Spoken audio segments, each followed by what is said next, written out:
बिहार में 13 नवंबर को 13 सीटों पर विधानसभा की उपचुनाव है। ऐसे में एनडीए के तमाम सहयोगी अपनी पूरी तरीके से ताकत लगा रहे हैं। इसी सिलसिले में तरारी में बीजेपी के प्रत्याशी विशाल प्रशांत उर्फ सुशील पांडे की हम बात करते हैं। बिहार के मुख्यमंत्री नीतीश कुमार और लोक जनशक्ति पार्टी रामविलास के सुप्रीमो और केंद्रीय मंत्री चिराग पासवान आज शनिवार को तरारी प्रखंड मुख्यालय स्थित खेल मैदान में आयोजित जनसभा को संबोधित किया। मंच पर बीजेपी के प्रदेश अध्यक्ष संजय जायसवाल, मंत्री विजय चौधरी, शिक्षा मंत्री सुशील कुमार सहित कई महत्वपूर्ण लोग मौजूद थे। लोजपा रामविलास के प्रदेश महासचिव राजीव रंजन सिंह उर्फ सोनू सिंह भी काफी सक्रिय दिखे। इन्होंने अपने कार्यकर्ताओं के साथ तरारी में सक्रिय भूमिका निभाई। वे लोजपा रामविलास के संसदीय बोर्ड के अध्यक्ष व पूर्व एमएलसी हुलास पांडे और चिराग पासवान के साथ देखे गए। अभियान का संचालन हुलास पांडे पूरे गर्मजोशी के साथ कर रहे हैं। बिहार साथी न्यूज से शमशेद खां की रिपोर्ट। सच दिखाते हैं हम। चैनल को फेसबुक पर देख रहे हैं तो फॉलो का बटन अवश्य दबाएं। यदि आपने यूट्यूब पर सब्सक्राइब कर अब तक बेल की घंटी नहीं दबाया है तो दबा लें। आगे देखें पूरी रिपोर्ट। कहीं नहीं जाएं, पूरी वीडियो को देखें। मुख्यमंत्री नीतीश कुमार और लोजपा रामविलास सुप्रीमो एवं केंद्रीय मंत्री चिराग पासवान ने क्या कहा, आगे देखें। आप जानते हैं कि उन लोगों का जब राज था तो शाम के बाद कोई घर से निकलता नहीं था, डर के मारे कोई नहीं निकलता था। आप शाम में देखते थे कि कोई बाहर निकलता था और किस तरह से बात था, वो लोग झगड़ा करते थे। मुस्लिम को वोट लेने के चक्कर में रहते थे, लेकिन सबसे ज्यादा हिंदू मुस्लिम का झगड़ा होता था। और जब हम लोग आए तो हिंदू मुस्लिम का कहीं झगड़ा रहा तो एक एक तरह से हम लोगों ने काम किया और ये सब कुछ इधर उधर करते रहे और पढ़ाई भी ठीक नहीं होती थी, जाने आने का एक रास्ता भी ठीक नहीं था।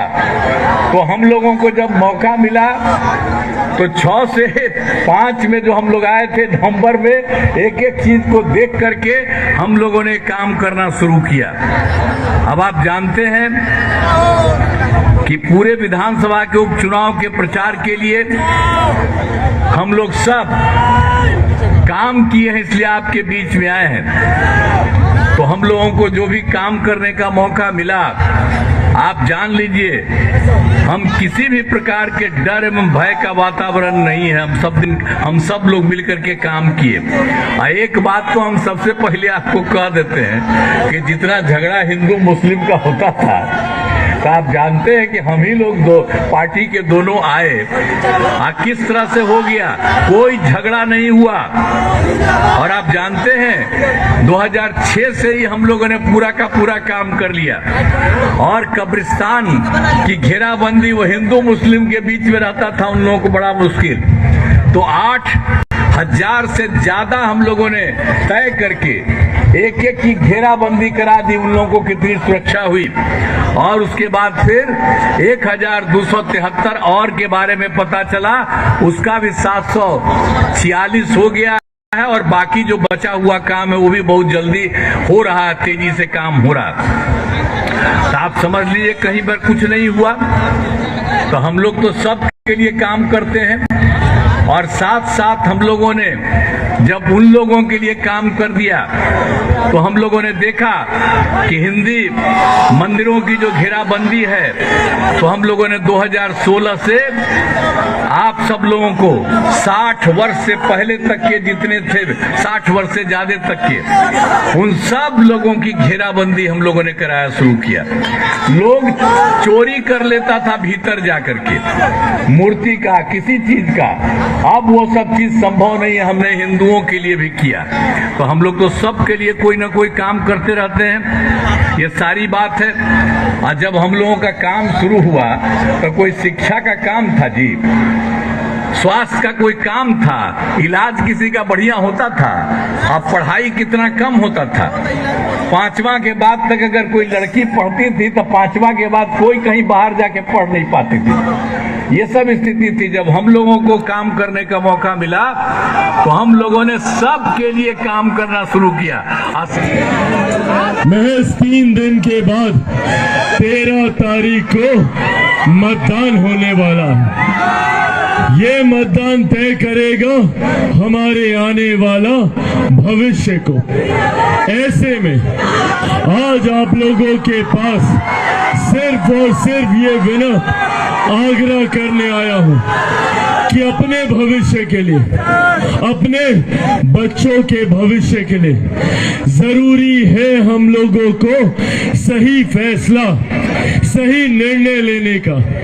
जरूरी है विकास और विनाश के बीच जो ये द्वंद्व चल रहा है, इस द्वंद्व में अपना मतदान देकर विकास की राह पर न सिर्फ करारी विधानसभा को आगे बढ़ाने का, बल्कि पूरे बिहार प्रदेश को मुख्य धारा के साथ जोड़ते हुए विकास की राह पर आगे लेकर जाने का।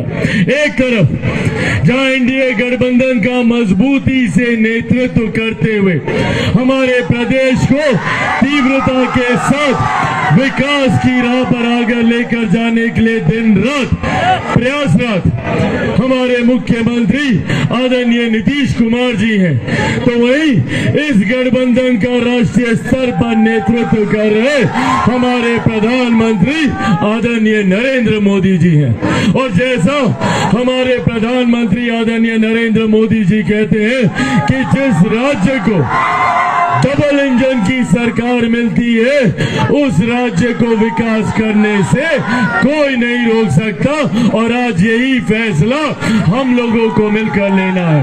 उस डबल इंजन की सरकार को हम लोगों को मजबूती देने का काम करना है, ताकि केंद्र सरकार की योजनाएं हमारी विधानसभा में सरलता से उतर सके, ताकि हमारे विधानसभा की ऐसी योजनाएं जिसको केंद्र सरकार की स्वीकृति की जरूरत है, उसको हम लोग केंद्र सरकार से पारित करा सके। हमारे मुख्यमंत्री आदरणीय नीतीश कुमार जी स्वयं यहाँ पर मौजूद हैं, और जिस राज्य का मुख्यमंत्री स्वयं आपके समक्ष हो, उस राज्य में उस विधानसभा की संभवतः कोई ऐसी समस्या नहीं होगी जिसको मेरे मुख्यमंत्री नीतीश कुमार जी पूरा नहीं कर सके। ऐसे में साथियों, हम लोगों को समझने की जरूरत है कि जहां एक तरफ हम लोगों की एनडीए की सरकार जो जात पात धर्म मजहब बिना किसी भेदभाव के तमाम विकास की योजनाओं को धरातल पर उतार कर हमारे राज्य, हमारी विधानसभा को मुख्य धारा के साथ जोड़ने का काम कर रही है। हम लोगों ने महिलाओं के सम्मान के लिए उज्ज्वला योजना लाने का काम किया। हम लोगों ने महिलाओं के लिए घर घर शौचालय बनवाने का काम किया। इससे पहले हम लोगों के घर में कोई बीमारी आती थी तो महिलाओं के जेवर घर की जमीन को गिरवी रखना पड़ता था, पर आज आयुष्मान योजना के तहत हर गरीब परिवार को 5-5 लाख रुपए का मुफ्त इलाज दिया जाता है। ये हमारे प्रधानमंत्री आदरणीय नरेंद्र मोदी जी की देन है। आज अगर बिहार की महिलाएं शिक्षित हो पा रही हैं, अपने आप को मजबूती से हर क्षेत्र में अपना प्रतिनिधित्व कर पा रही हैं, तो ये देन हमारे मुख्यमंत्री नीतीश कुमार जी की है। हमारी सरकारों ने बिना जात पात धर्म मजहब में, बिना किसी को जाति में बांटे हुए हर व्यक्ति का विकास करने का कार्य किया। हम लोगों ने हर किसी की भावना को सम्मान देने का काम किया। जहां महिलाओं के सम्मान की चिंता की तो वही बुजुर्गों के अधिकारों की चिंता की, वही युवाओं के भविष्य की चिंता करके भी हमारी सरकार ने कई ऐसी योजनाओं को लाने का काम किया जिसके तहत हमारे बिहार के युवाओं को अपना राज्य छोड़ छोड़कर बाहर ना जाना पड़े। पर ऐसे में साथियों, इन योजनाओं को, विकास की इन धाराओं को ऐसे ही मजबूती से बल मिलता रहे, इसके लिए जरूरी है कि जो व्यवस्था